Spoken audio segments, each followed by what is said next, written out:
પ્રગાઢ અંધારું હોય,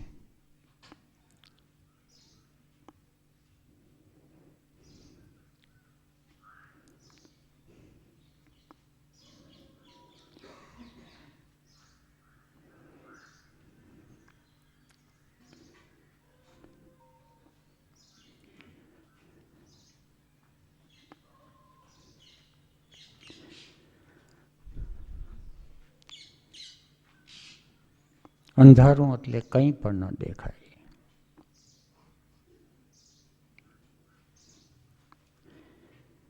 અંદરે ન દેખાય, બહાર પણ કંઈ ન દેખાય.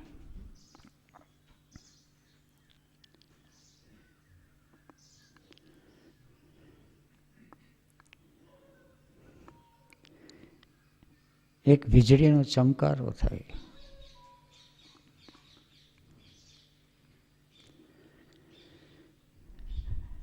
ચમકારો તો થોડી વાર રહે,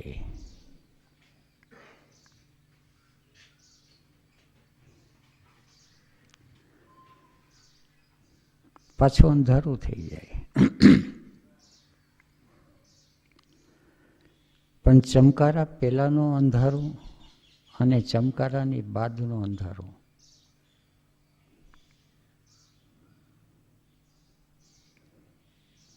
બંનેની ગુણવત્તા એક સરખી નથી.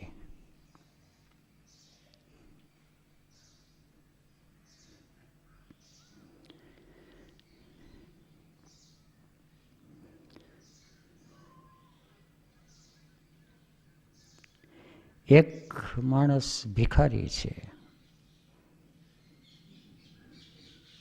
માગી ભીખીને જીવન ગુજારો કરે છે.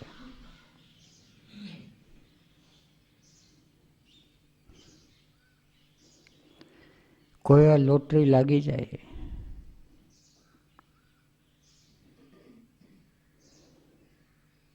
લાખો રૂપિયા કમાઈ જાય.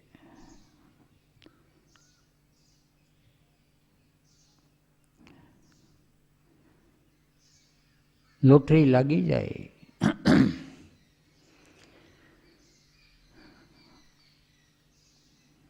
અને જુગારમાં ગુમાવી દે.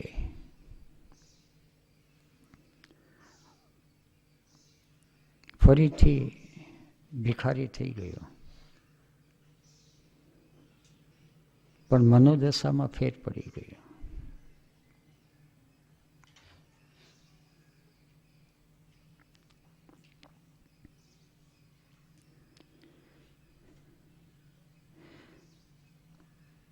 સંસારી જીવ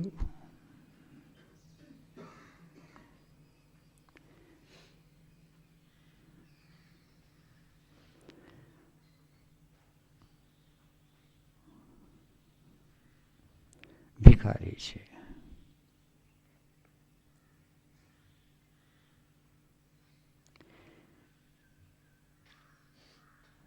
ભિખારી અને સમ્રાટમાં ફેર એટલો છે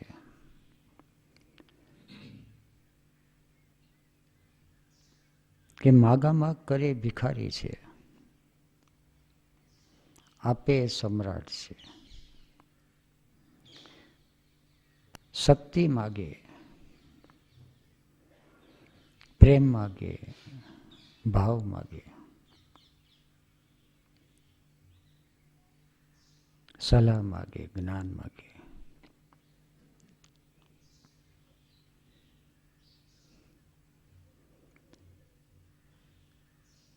અને એની સહજ પ્રવૃત્તિ હોય.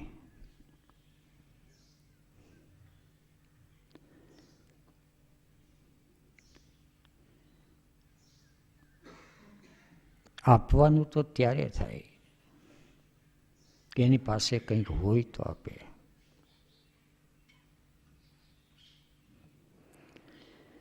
જે હોય તે આપે.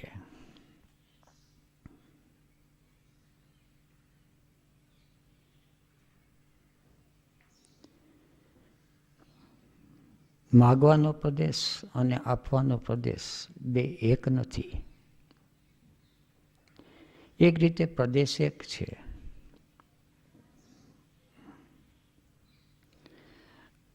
આકાશ તો ધરતી પરનું આકાશ છે અને સૂર્યની ફરતું આકાશ છે.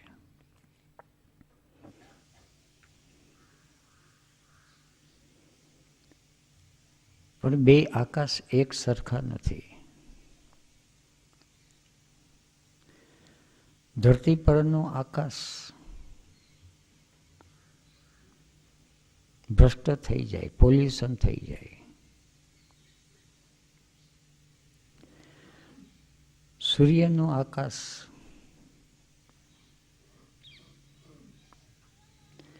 જે કંઈ ભ્રષ્ટ થયું હોય એ બધું શુદ્ધ થઈ જાય, બળી જાય.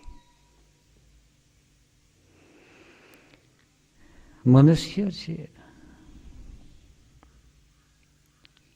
જે લોકો જાયગા છે,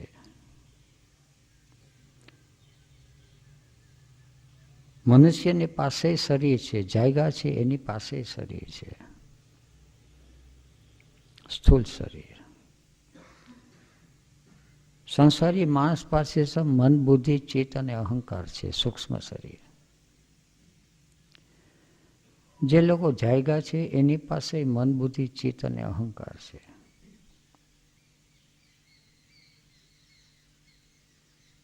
પણ એની ક્વોલિટી બદલાઈ ગઈ. તત્વ તો એનું એ છે. કોલસો છે ત્યાં પણ કાર્બન છે, હીરો છે ત્યાં પણ કાર્બન છે.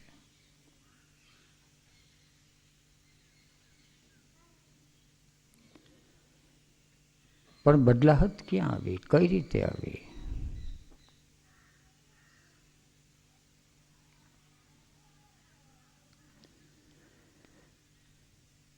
સંસારી જીવ જે કંઈ પ્રવૃત્તિ કરે છે એનો ગાઈડિંગ ફેક્ટર છે કન્ડિશન માઇન્ડ. કન્ડિશન માઇન્ડ ગુરજેફ એને ફોર્મેટરી એપેરેટસ કહે, અથવા આપણે સાદી ભાષામાં કહીએ કે એનું પોતાનું મન, મનની કામનાઓ, ભાવ, ભાવના આવેગો અને તર્કયુક્તિ ગૂંચાળા વાળેલી બુદ્ધિ, એનું ગાઈડિંગ ફેક્ટર. એને આધારે જીવન વ્યતીત કરે.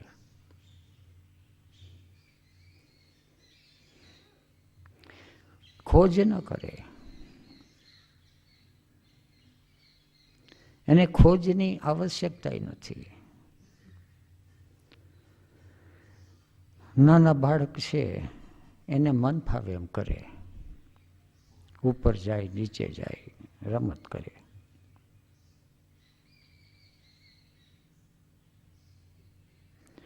મેન નંબર 1, 2 અને 3 ગુરજેફની ભાષા.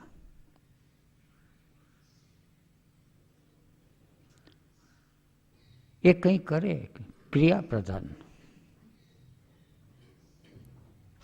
કોઈ મહેનત કરે, મજૂરી કરે, પણ એનું ગાઈડિંગ ફેક્ટર છે એનું કન્ડિશન માઇન્ડ છે. કન્ડિશન માઇન્ડ એટલે એ ક્રિયા કરશે કે જેની અંદર વધારે પગાર મળે. કારણ કે કન્ડિશન માઇન્ડમાં છે કે આટલી નોકરી નો આટલો પગાર તો મળવો જોઈએ. ઓછી મહેનત અને વધુ પગાર મળે. એટલે એની બધી ક્રિયા છે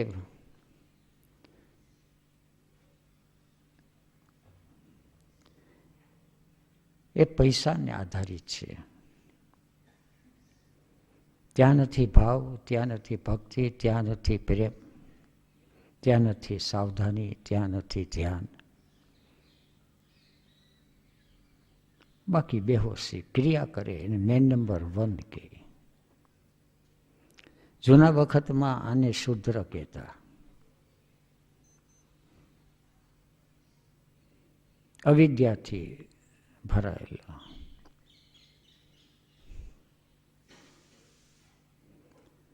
મેન નંબર 2,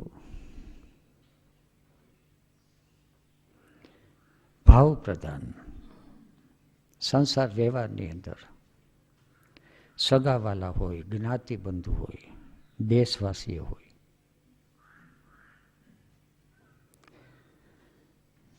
પણ લક્ષ્ય હોય ભાવનું. દેશ ઊંચો આવે કે જ્ઞાતિ ઊંચી આવે, કુટુંબનું નામ હોય કે પોતાનું નામ હોય,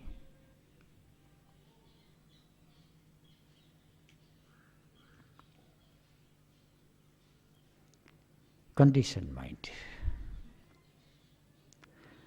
મેન નંબર 3 છે વિચાર પ્રધાન. જ્ઞાન નહીં, કન્ડિશન માઇન્ડ.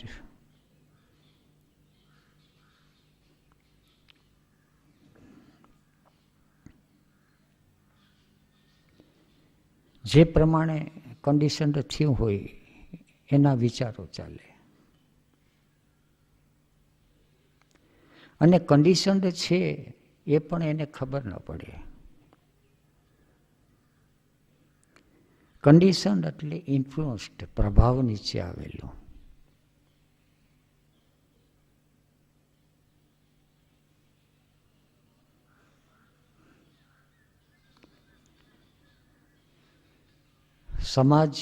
સમાજનો પ્રભાવ પડે, સમાજના કાર્યકરોનો પ્રભાવ પડે. કોઈ ધનપતિ ઉદ્યોગપતિ હોય તો એનો પ્રભાવ પડે. નાના બાળકની અંદર પ્રભાવ પડતો જાય. જેનો પ્રભાવ પડે એને મોટો લાગે, આદર્શ લાગે. જાગૃતિ નથી.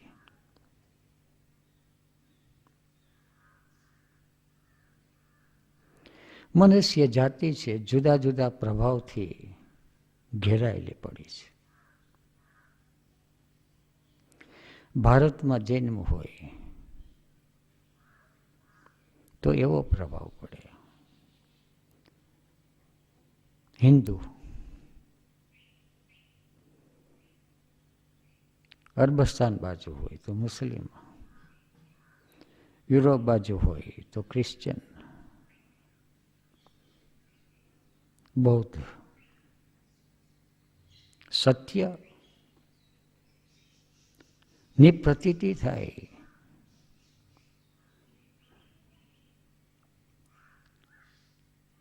સત્યનો પ્રભાવ એને ઇન્ફ્લુઅન્સી કહે, પણ એ પ્રભાવ ન હોય.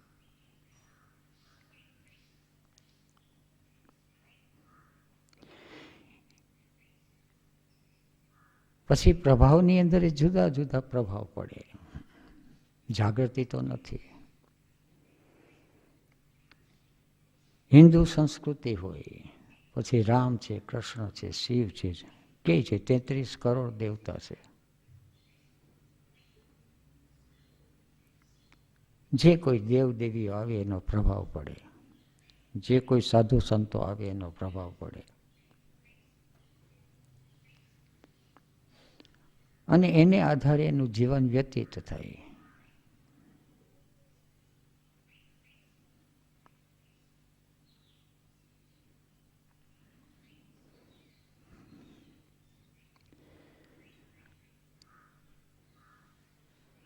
Condition mind.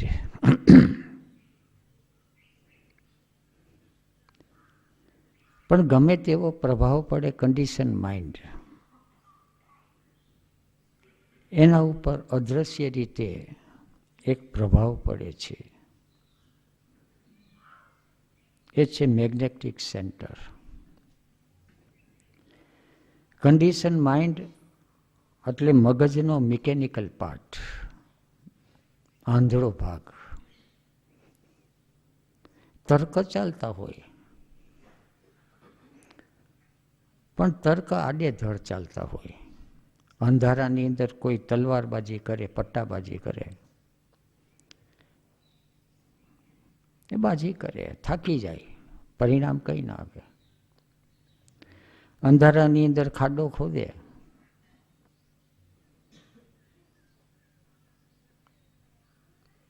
જ્યાં જ્યાં ખાડા પડી જાય, પરિણામ ના આવે. અંધારાની અંદર પેઇન્ટિંગ્સ કરે તો ચિત્ર ન બને, ડાઘાડૂઘી થઈ જાય. સંસારી જીવ જે કંઈ કરે છે,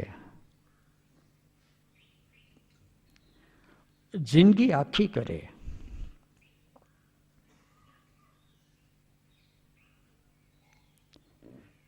પણ વ્યર્થ જાય. મેગ્નેટિક સેન્ટર એટલે હૃદયની અંદર એક સાવધાનીનો ભાગ, જાગૃતિનો ભાગ. Conscious part of emotion centre. અંધારું છે, પણ અંધારાની અંદર એક અગરબત્તી પેટાવી દીધી.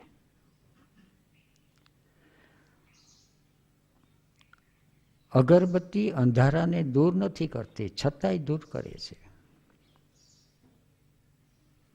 અગરબત્તી પછી મીણબત્તી આવે, કેન્ડલ પાવર. પછી મીણબત્તી વધતી જાય, એની ઇન્ટેન્સિટી વધતી જાય.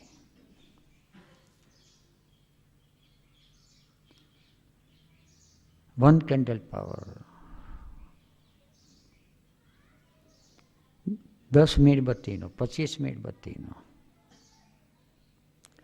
બહાર આપણે જોઈએ કે પુસ્તક વાંચવું છે, કાગળ વાંચવું છે, તો અગરબત્તીના પ્રકાશથી નથી વંચાતું. મીણબત્તીથી એ ભાગ્યે વંચાય, અતિશય આંખ સક્ષમ હોય. 25 મીણબત્તી ભેગી કરી હોય, આ લોકો ગણતરી કરે, એટલે વાંચી શકાય. એવી રીતે ભીતર મેગ્નેટિક સેન્ટર કોન્શિયસ પાર્ટ છે, એ સજગ બન્યો. ગુરજેફ એને કહે છે મેન નંબર 4. એનું લક્ષ્ય છે હવે પૈસો નથી,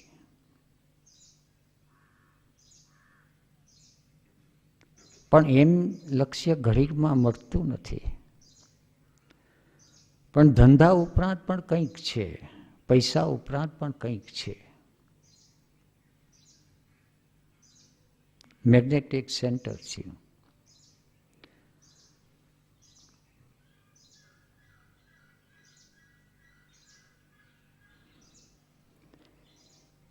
એ જ્યારે વધતું જાય છે, 25 કેન્ડલ પાવર,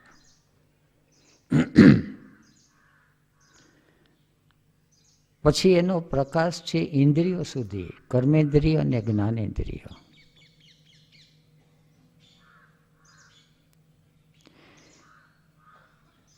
કર્મેન્દ્રિયની અંદર થાય તો એને કોઈ સેવા પૂજા કીર્તન કહે. એ કીર્તન કરે છે, સેવા પૂજા કરે છે, અને ઓફિસે જાય છે, ત્યાં પણ હાથ પગ કરે છે, હિસાબ કિતાબ કરે છે. પણ જે હિસાબ કિતાબ કરે છે અને જે સેવા પૂજા કરે છે,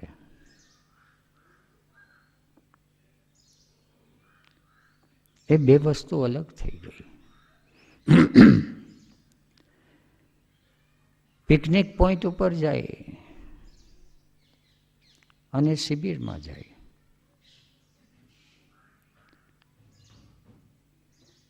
ત્યાં પણ જ્ઞાનેન્દ્રિય અને કર્મેન્દ્રિય છે. પિકનિક ઉપર જાય તો પણ આંખ જોવાનું કામ કરે છે, અને શિબિરમાં જાય ત્યાં પણ જોવાનું કામ કરે છે. પણ જે જોનાર છે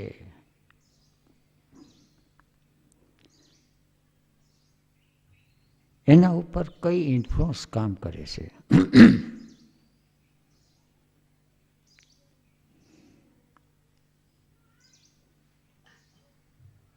કોઈ આશ્રમમાં જાય,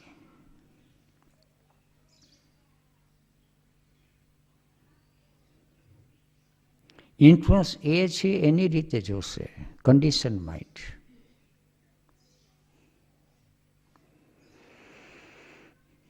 માધવપુર આશ્રમ છે, આવીને જુએ. પૂના આશ્રમ છે, અરવિંદ આશ્રમ છે, રમણ આશ્રમ છે, અને હરિદ્વાર છે તો આશ્રમની ભૂમિ છે. એટલે એને નામ આપ્યું દ્વાર, હરિદ્વાર. હરિદ્વારની અંદર પિકનિક વાળા જાય, જાગૃત વિભૂતિઓ જાય.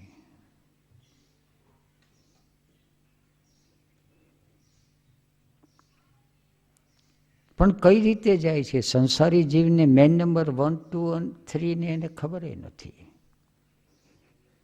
4 ધામની યાત્રા કરી આવે.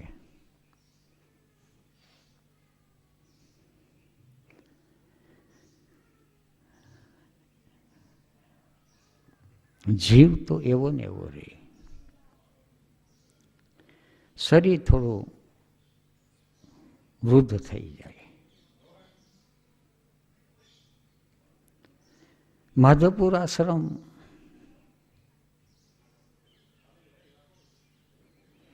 ની વિશેષ રૂપે વાત કરવાનું કારણ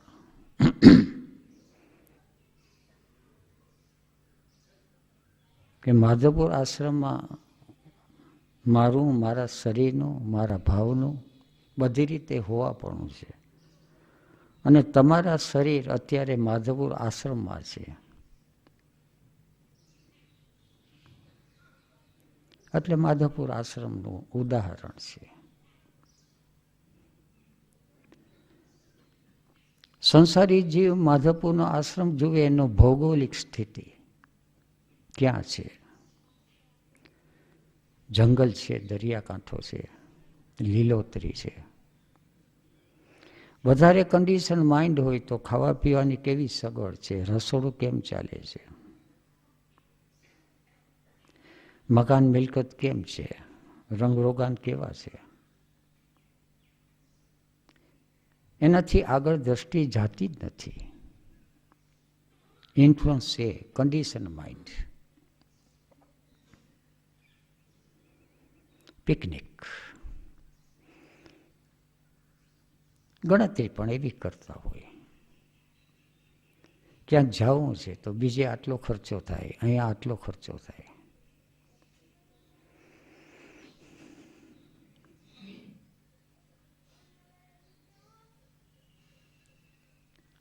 અને એવી બધી ગણતરી કરતા હોય. કોઈ પણ આશ્રમમાં જાય પણ જાશે તો કન્ડિશન માઇન્ડ, એના પ્રભાવ નીચે જશે.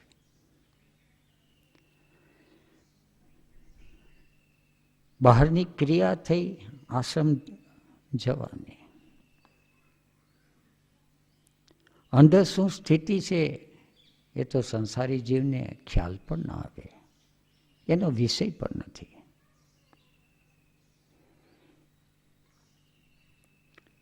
બીજા આશ્રમ તરફ જાય મેગ્નેટિક સેન્ટરથી, conscious part of emotion centre. એને કંઈક દેખાય પણ બધું ધૂંધળું ધૂંધળું દેખાય. માત્ર એને મકાન મિલકત હવે લક્ષ્ય નથી. ગમે ત્યાં શરીર પડ્યું રહે, શરીરને સાધન જોઈએ, સચવાઈ રહી છે, શરીરને મુશ્કેલી નથી ને એટલું જુએ. વ્યાધિ કંઈ નથી, પેટ ભરાઈ જાય એવું ખાવાનું છે, આરામ થઈ જાય એટલી જગા છે, ગોઠવાઈ જાય. એનું લક્ષ્ય છે આશ્રમમાં શું પ્રવૃત્તિ થાય છે, ધ્યાનની વિધિઓ કેટલી થાય છે, કાર્યક્રમ શું હોય છે આખા દિવસનો, પૂજા પાઠ કીર્તન આ તે. મેગ્નેટિક સેન્ટર છે, પણ મેગ્નેટિક સેન્ટર કન્ડિશન માઇન્ડના પ્રભાવમાં છે કે મેગ્નેટિક સેન્ટર પોતાના પ્રભાવથી, અને એનો પ્રભાવ કન્ડિશન માઇન્ડ ઉપર કરે છે.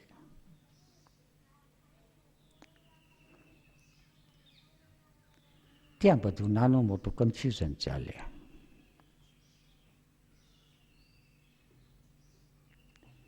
અને ત્રીજું છે ગુરુજીએ જેને માટે શબ્દ વાપરે છે લેવલ ઓફ બિંગ.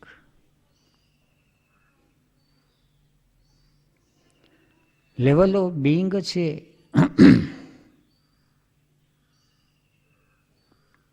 ઇન્ફ્લુઅન્સ છે, કોન્શિયસ ઇન્ફ્લુઅન્સ.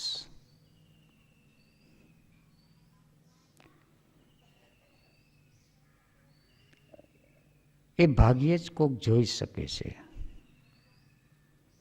અને એ જે જોઈ શકે છે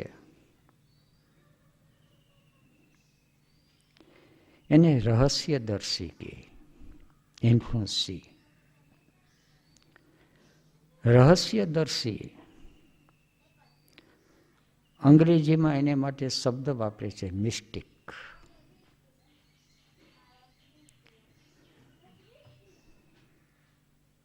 mechanical mind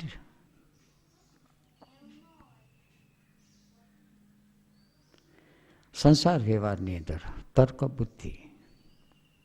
awaken mind conscious part આવ્યો, ક્યાં જવું છે શું જવું છે એટલી એને ખબર છે.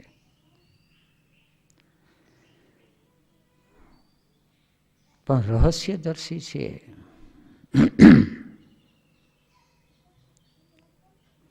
એ મેગ્નેટિક સેન્ટર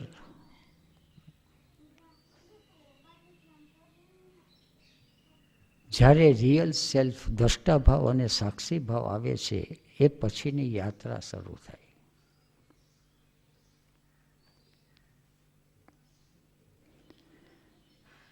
ઓગણીસો 67 સુધી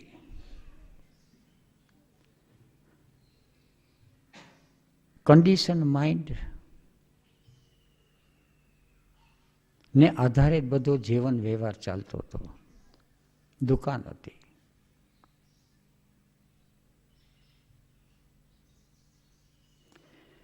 નફો નુકસાન થયા કરે, સગાવાલા હતા, એના પ્રત્યેની નાની મોટી ફરજો છે. 1967ની અંદર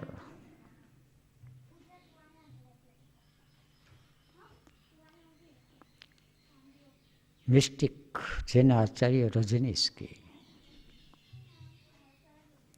માણસે એના શરીરને જોયું. શરીર એ સુંદર હતું, કાળા ભમર જેવા વાળ, વાંકડિયા.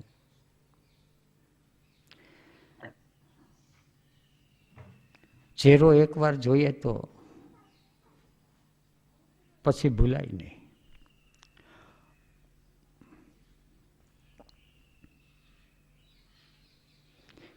એનો ફોટા જોઈએ તો પણ ભૂલાતા નથી, પણ સાક્ષાત દેહ જોયો હોય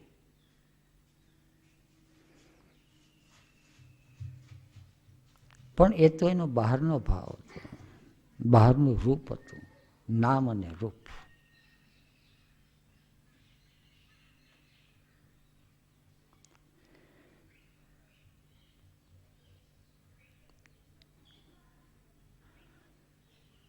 આ શરીરમાં વ્યવહારિક રીતે કહીએ કે મારા શરીરમાં, નહીં તો શરીર હવે મારું હોય એવું ધીરે ધીરે ઘસાતું જાય છે, એનું છે.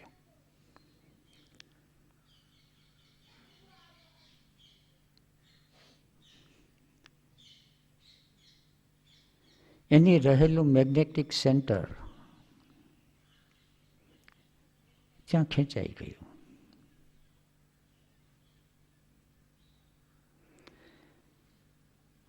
1967ની અંદર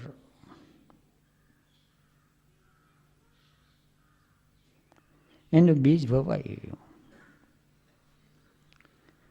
પણ એક બાજુ પ્રભાવ હતો સંસારનો, સમાજનો, મેગ્નેટિક સેન્ટર ઉપર.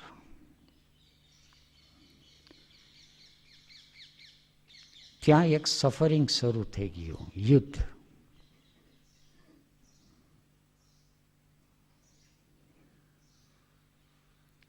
અને એ યુદ્ધ છે ભીતર ચાલ્યા કરે.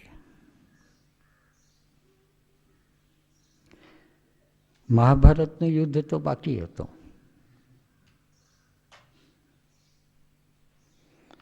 નાના મોટા છમકલા. જૂના વખતમાં એને દૈવી અને આસુરી વૃત્તિ. ક્યાં જાઉં, ઉધર જાઉં યા ઇધર જાઉં.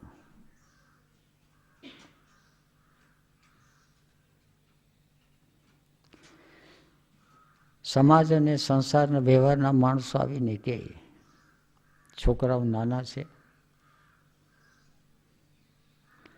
અને આ ઊંધા રવાડે ક્યાં ચડી ગયા.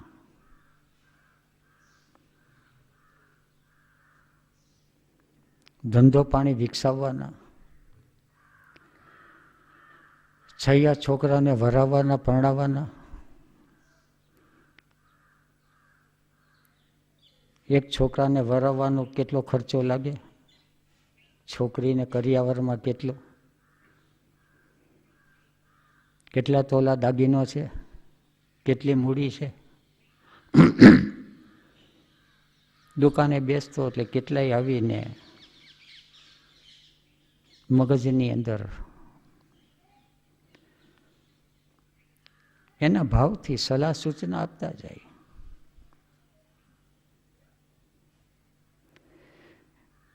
બીજી બાજુ ઓશોની ચોપડી વાંચીએ.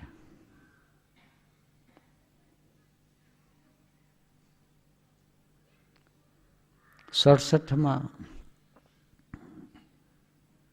એના દર્શન થયા પછી એને સ્થાન જમાવી લીધું. પુસ્તકો એના વાંચવા, કારણ કે જે કંઈ કન્ડિશન માઇન્ડ હતું એને આખું ઉથલ પાથલ કરી નાખ્યું. ધ્યાન કરતા હતા, જ્ઞાનની ચર્ચાઓ ચાલતી હતી, પ્રેમ કરતા હતા,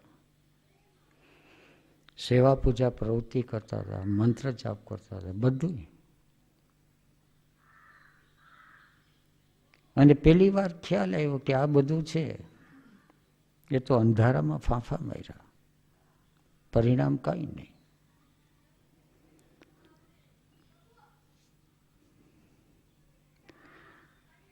67, 68 ત્યાં સુધી વાંચન,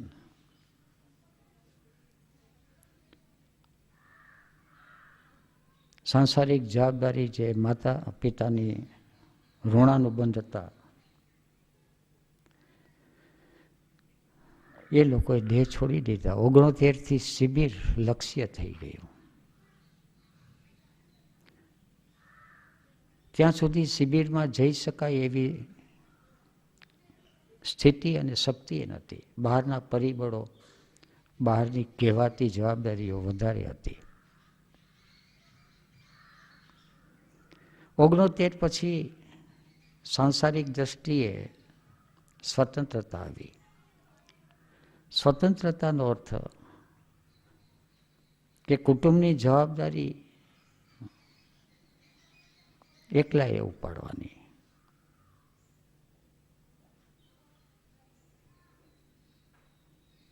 એક બાજુ કુટુંબની જવાબદારી, બીજી બાજુ સ્વ પ્રત્યે, કુદરત પ્રત્યે, આત્મા પ્રત્યે જવાબદારી. પણ જવાબદારી શું કહેવાય એ પણ ખબર નથી. જવાબદારી કોને કહેવાય એ પણ દેખાતું નહોતું. પણ જવાબદારી લેવાની છે, જવાબદારીથી ભાગવાનું નથી. એ સ્થિતિ તો ત્યારે હતી.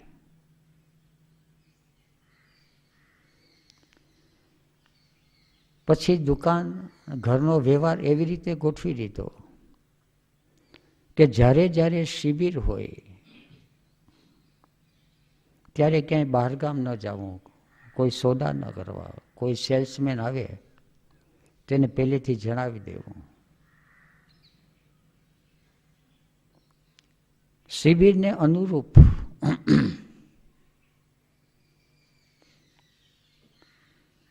સંસારનો વ્યવહાર અને પ્રવૃત્તિ ગોઠવી દીધી.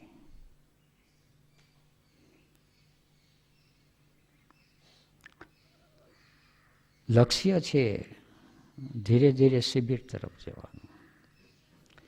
શિબિરમાં જઈએ એટલે સંસારિક માણસોની બધી સલાહ છે એ ધોવાઈ જાય, ભૂસાઈ જાય.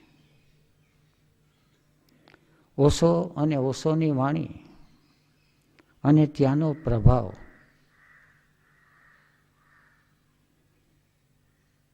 એ જે ચિત્ત ઉપર પડે, ગુરજેફ એને ઇન્ફ્લુઅન્સ બી કહે. હવે સંઘર્ષ થયો ઇન્ફ્લુઅન્સ એ અને ઇન્ફ્લુઅન્સ બી એના વચ્ચે.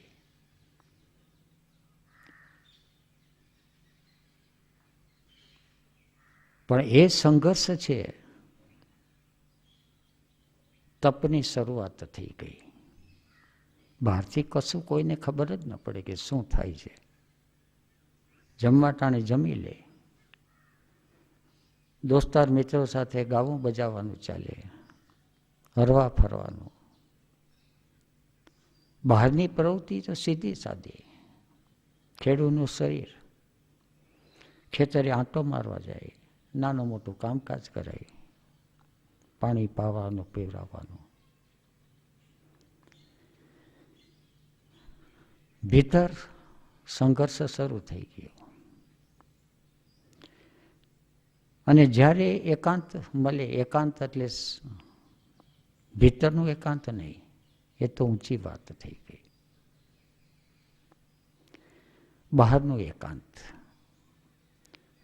અને સંસારના માણસોને પોતે પોતાની રીતે ભેગા થાય, સગાવાલા ભેગા થાય, મિત્ર મંડળ ભેગું થાય. કોકને ન ગમતું હોય તો આવીને થોડાક ઝઘડા કરી જાય. એ બધો ખેલ ચાલે. અને એક બાજુ ભીતરની અંદર, સ્મૃતિની અંદર ઓશોની વાણી પડેલી. પણ માત્ર વાણી નથી, વાણીની પછવાડે એક ઇન્ફ્લુઅન્સ હતી, ઇન્ફ્લુઅન્સ સી.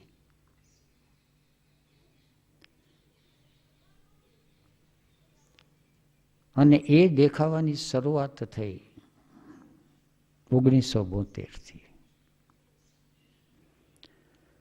67, 68, 69, 70 અને 72ની સાલ આવી. 72ની સાલ આવી એટલે મેગ્નેટિક સેન્ટરે કન્ડિશન માઇન્ડ ઉપર કબજો જમાવી લીધો. કોઈ આવેશ કે આવેગ નહીં.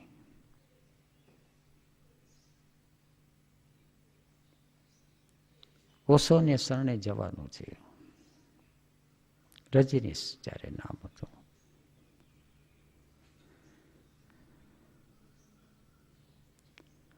અને ત્યારે આચાર્ય રજનીશ થી ભગવાન રજનીશ છે.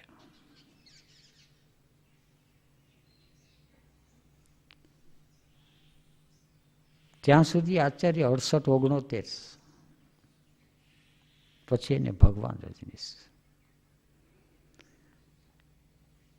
કાર્યક્ષેત્ર બદલી ગયું. ત્યાં એની અસર પડી વ્યક્તિગત ઉપર, સ્થાન ઉપર.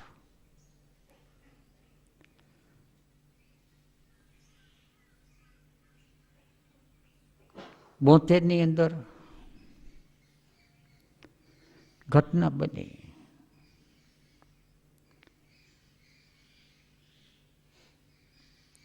સંન્યાસ દીક્ષા આપી.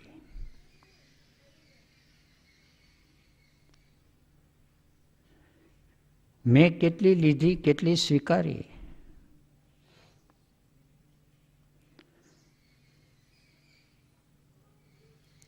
એ થોડોક ગહેરો વિષય છે, અટપટો છે.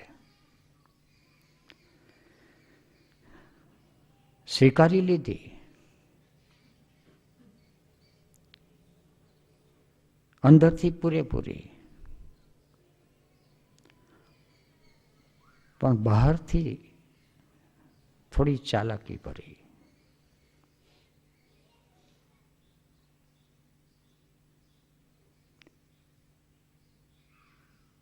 સંન્યાસ દીક્ષા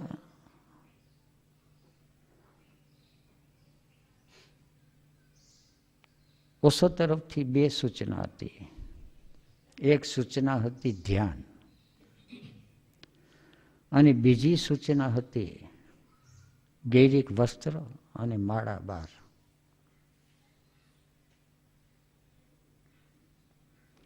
પેલી સૂચના જેટલી બની શકે એટલી દિલથી રાખવી અને બીજી સૂચનાની અંદર ચાલાકી વાપરી.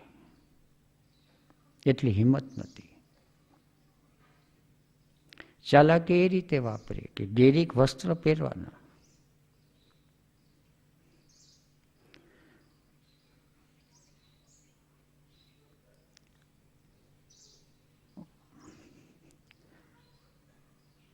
કોટ પાટલું એ બધો હતો સંસારિક ડ્રેસ. ધીરે ધીરે છૂટતો ગયો તો લુંગી ઉપર, ધોતી ઉપર.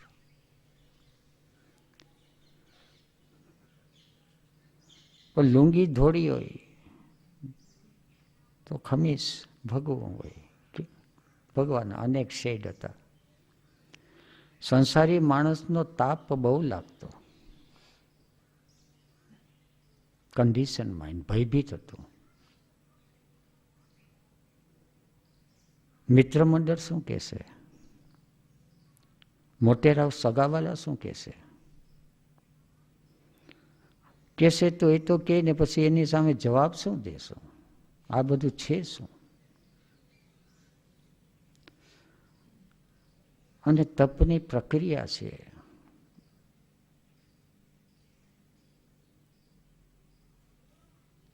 રાતની નીંદર ઉડાડી દે. સંન્યાસ દીક્ષા લીધી છે તો એ પ્રમાણે એનું પાલન કરવું જોઈએ. ને આ બાજુ ભય લાગે, પાલન થાય નહીં. અને સંઘર્ષ ઊભો થયો.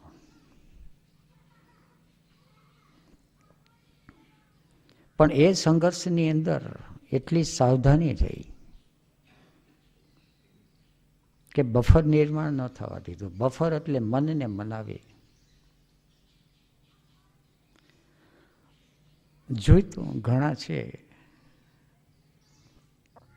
બફર નિર્માણ કરે, મનને મનાવી લે કે એક બાજુ છે કે સંસારમાં હાયલા જ કરે આમ, અને ગુરુ ક્યાં જોવા બેઠા છે. શિબિરમાં જાય ત્યારે ભગવા પહેરી લેવા અને સંસારમાં આવે ત્યારે કોટ પાટલું પહેરી લેવા. દરેક પોતપોતાની રીતે એનો ઉપાય તો કાઢે. એની અંદર થાય એવું કે સિઝોફ્રેનિક પર્સનાલિટી થઈ જાય. મેન નંબર 1, 2 અને 3 એની પર્સનાલિટી સિઝોફ્રેનિક. દુકાને જાય ત્યારે કોટ પાટલું પહેરી લે, સાડી સેલા પહેરી લે, લગ્નમાં જાય, આશ્રમમાં જાય એટલે ભગવા ચડાવી લે, મંદિરમાં જાય ત્યારે પિતાંબરી પહેરી લે, અને દરેક ખેલ ચાલ્યા કરે. આ પણ ખેલનો ભાગ છે. પણ અંદર ઓબ્ઝર્વેશનની શરૂઆત થાય કે આટલી કમજોરી છે, અને કમજોરીમાંથી બહાર નીકળવાનું છે. સત્યને રસ્તે જવું છે.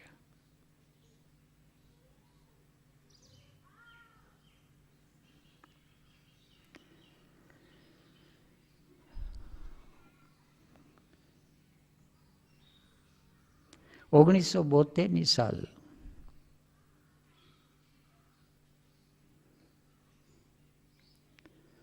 આ બાજુ સંન્યાસ દીક્ષા લેવાની.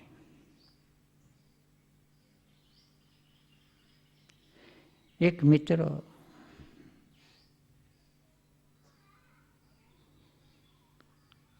આગ્રહ કર્યો, સાથે બધા સંગી સાથી હતા, થોડા કહેવાતા ધર્મના ક્ષેત્રની અંદર, કે પાંડુરંગ શાસ્ત્રીજીની સ્વાધ્યાય શિબિર છે.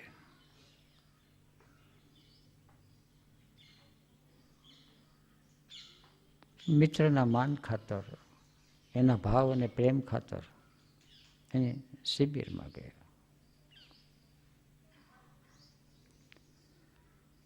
સ્વાધ્યાય શિબિર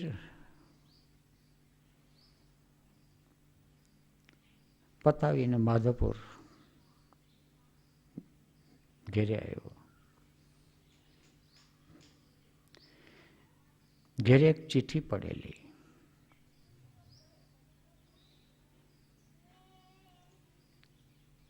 એક મિત્રનો સંદેશો હતો.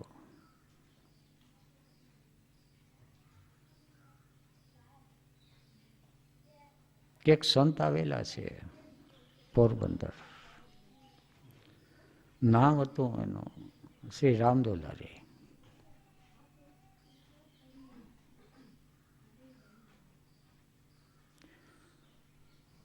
અને આજનો દિવસ રોકાવાના છે.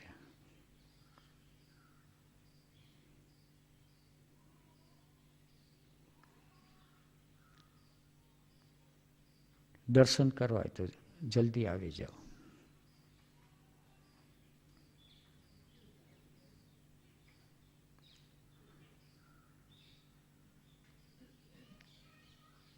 થોડાક મહિનાઓ પહેલા, કદાચ હવે સ્મૃતિ નથી, એનું કંઈક વાંચવામાં આવેલું, કદાચ પૂર્ણતાને પંથે હોય.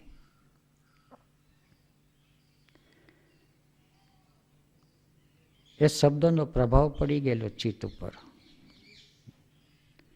ક્યારેક એ સંતને મળવાનું થાય, સાનુકૂળતા હોય તો.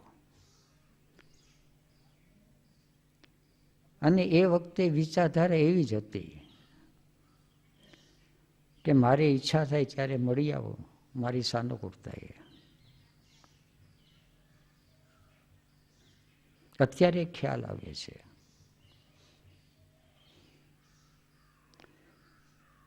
એ રહસ્યદર્શી મિસ્ટિક સંત હતા.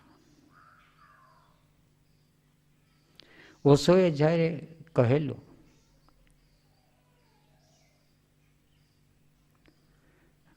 મેં ત્યારે કહેલું કે મારી પાત્રતા નથી.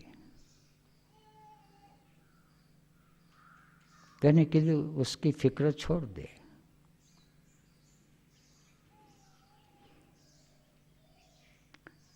ફિક્ર છોડ દેવી એટલે શું, એ પણ પૂરેપૂરું સમજાતું નથી.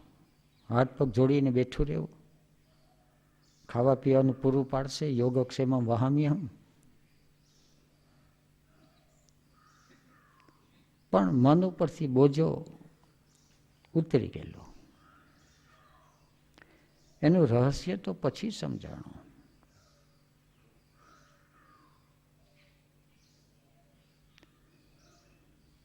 કન્ડિશન માઇન્ડ ઉપર કંટ્રોલ કરે છે મેગ્નેટિક સેન્ટર, એટલે conscious part of emotion centre.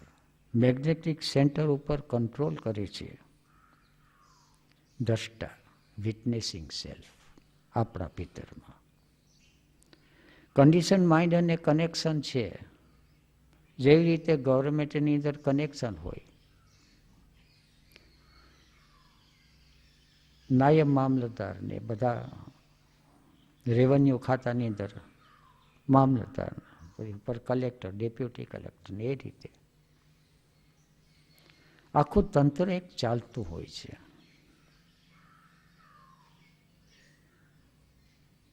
ગુરજીએફ એને લોસ કે, પણ એ વિષય બીજો થઈ ગયો. એવી રીતે ઇન્ફ્લુઅન્સીનું એક જબરજસ્ત તંત્ર ચાલી રહ્યું છે. સંસારી જીવને એ તો દેખાય નહીં. There are third force blind. જીવન એક રહસ્ય છે અને જીવનનું રહસ્ય છે. સંસારી જીવને તેમ જ લાગે કે મારું ધાર્યું જ હું કરું. અને બાળક પોતાનું ધાર્યું જ કરતો હોય. આગળ પાછળ જોતું ન હોય, આગળ પાછળ વિચારતું ન હોય, જોવાની દ્રષ્ટિએ ટૂંકી હોય.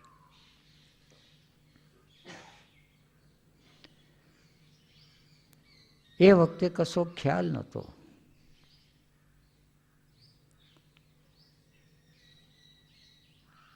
કે મારી એક એક પ્રવૃત્તિ ઉપર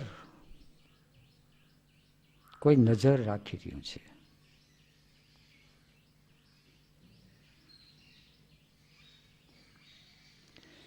કોણ નજર રાખી રહ્યું છે, કઈ રીતે નજર રાખ્યું છે, કશી ખબર જ ન પડે.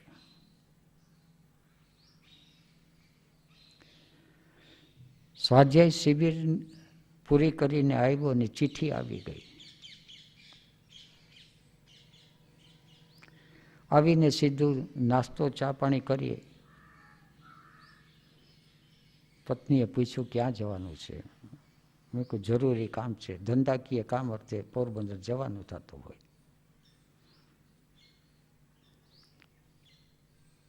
અને સંસારી માણસો સમજી શકે એવા એના ઉત્તર આપવાની ધીરે ધીરે શક્તિ આવી ગઈ.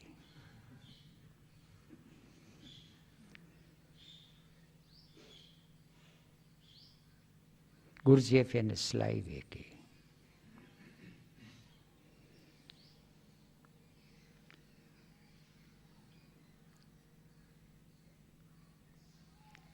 સંસારી માણસો છોડે નહીં.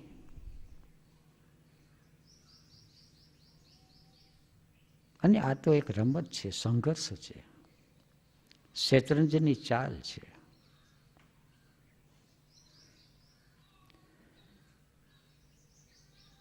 સીધો શિબિરનો થાક આ તે એ વખતે તો ખાસ લાગેલો નહીં. શરીર સારું હતું, ભાવની શક્તિ સારી હતી. સીધો બેસી ગયો. જે મિત્રને ઘેરે જવાનું હતું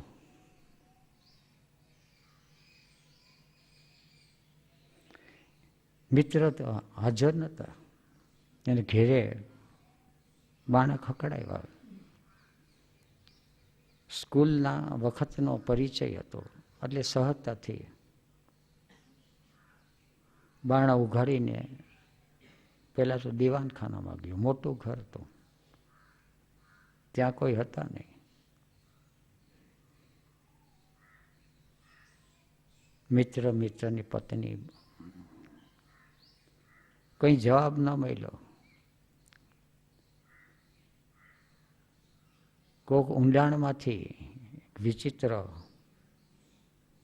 સ્વર આવ્યો કે કોણ હૈ?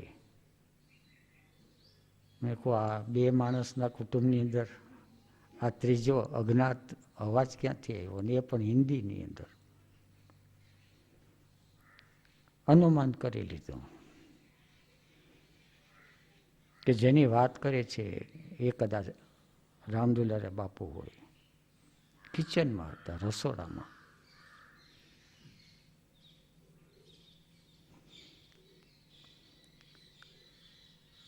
રસોડામાં જીયો, મારા સામું જોયું. ઓશોની દ્રષ્ટિ હતી એ પણ મારા ઉપર પડેલી, અને આની દ્રષ્ટિએ મારા ઉપર પડેલી.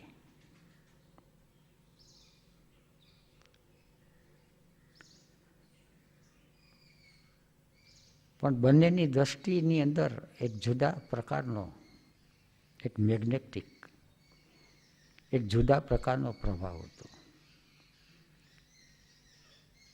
દંડવત કર્યા.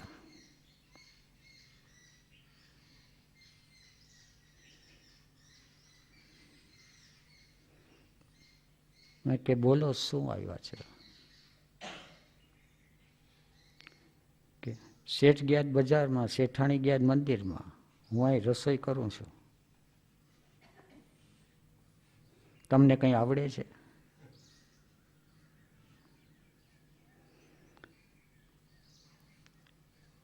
પહેલા લેસનની શરૂઆત થઈ ગઈ. ફિલોસોફી બધી ગાયબ થઈ ગઈ.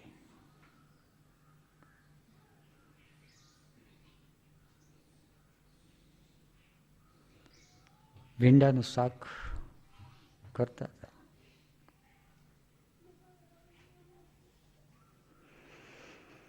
થાળી આપી દીધી ભીંડાની, ચાકુ આપી દીધું. બી હિયર એન્ડ નાવની ફિલોસોફી નહીં, હિયર એન્ડ નાવનું પ્રેક્ટિકલ.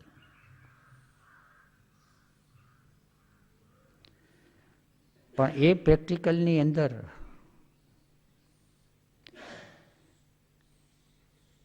જે જાણવા યોગ્ય છે એ છે ઇન્ફ્લુઅન્સ.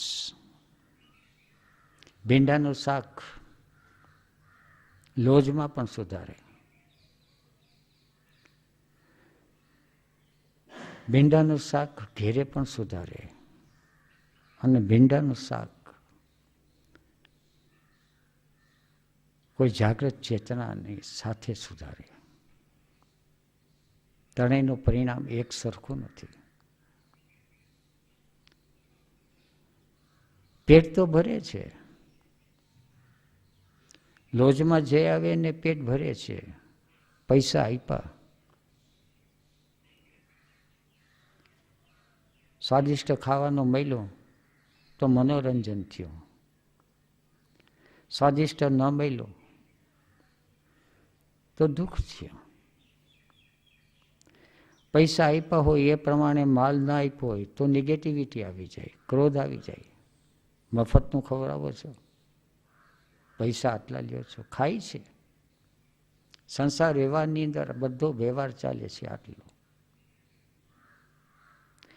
સગાવાલાને ખવડાવે તો ત્યાં પણ અંદર ચાલતું હોય હિસાબ કિતાબ, કે ઘેરે આવ્યા ત્યારે આટલું જમવાનું કર્યું હતું ને હવે ચા પાણી એનું કહેતા નથી. મેકિંગ એકાઉન્ટ ખાય છે તો બધા, પણ ઇન્ફ્લુઅન્સ એ બીજું ખાય છે, ઘેરે બનાવીને ખાય છે. ઘણા કે આશ્રમમાં ઘર જેવું ખાવાનું હતું. બહુ ઓછા જીવ હોય કે ઘેરે હવે આશ્રમનું જેવું જમવાનું થાય છે. એને ઇન્ફ્લુઅન્સ ઓળખી છે. ઘર જેવું હોય એટલે ત્યાં ખાય, અંદર એક ભાવ જાગે. પતિ પત્નીનો ભાવ હોય, બાળ બચ્ચાનો ભાવ હોય, સગાવાલા કુટુંબી બધા ભેગા મળીને ભાવ હોય. પણ એમાં ટ્રાન્સફોર્મેશન ન થાય, પણ છતાં ભાવ જાગે, ઇન્ફ્લુઅન્સ બી. અને એમાં થોડુંક મેગ્નેટિક સેન્ટર હોય. ભાવની અંદર એક ભાવ, સદભાવ. ભાવ એટલે ભાવ જ એવું નથી. તો એની અંદર તુલસીનું પાંદડું પધરાવે, કાં કોઈને ધરે, કાં જમવા બેસે યાદ કરી લે, સદગુરુને યાદ કરે. કોઈ છે ગોગ્રાસ કાઢે ગાયોને માટે, આને માટે. જેવો પ્રભાવ, ઇન્ફ્લુઅન્સ. પણ રિયલ સ્કૂલ કે આશ્રમ હોય કે જાગૃત ચેતના હોય, એના સાનિધ્યની અંદર જે ખાય, આપણે ત્યાં એને પ્રસાદ કહે. જેને કોઈ તરછોડી ન શકે, અનાદર ન કરી શકે, એ ઇન્ફ્લુઅન્સ છે, એ ઇન્ફ્લુઅન્સ સી છે. સંન્યાસ લેવાની પછાડે પણ ઇન્ફ્લુઅન્સ સીનો પ્રભાવ તે રહસ્યમય રીતે, એ તો ખ્યાલ જ ના આવે.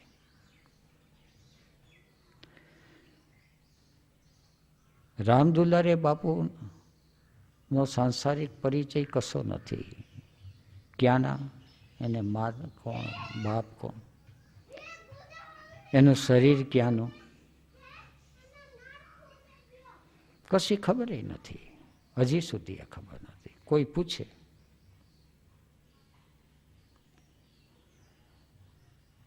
પણ મારા ચિત્ત ઉપર એનો જે પ્રભાવ છે, કે જે થર્ડ ફોર્સ હતો, થર્ડ ફોર્સ એ શબ્દ ગુરજેફનો છે, દરેકને કદાચ ન સમજાય. એક્ટિવ ફોર્સ છે એટલે મારી મનની અવસ્થા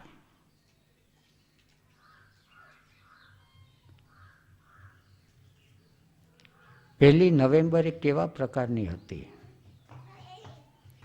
પેસિવ ફોર્સ છે, બહારની પ્રકૃતિનું વાતાવરણ કેવું હતું. અને ન્યુટ્રલાઇઝિંગ ફોર્સ છે કે કોન્શિયસ ઇન્ફ્લુઅન્સ, અજ્ઞાત રીતે કઈ રીતે કામ કરતી હતી. ત્યારે 1 નવેમ્બરે એ ઘટના બની, એની પછાડે આ 3 ફોર્સિસ કામ કરતા હતા. એની વાત આવતી.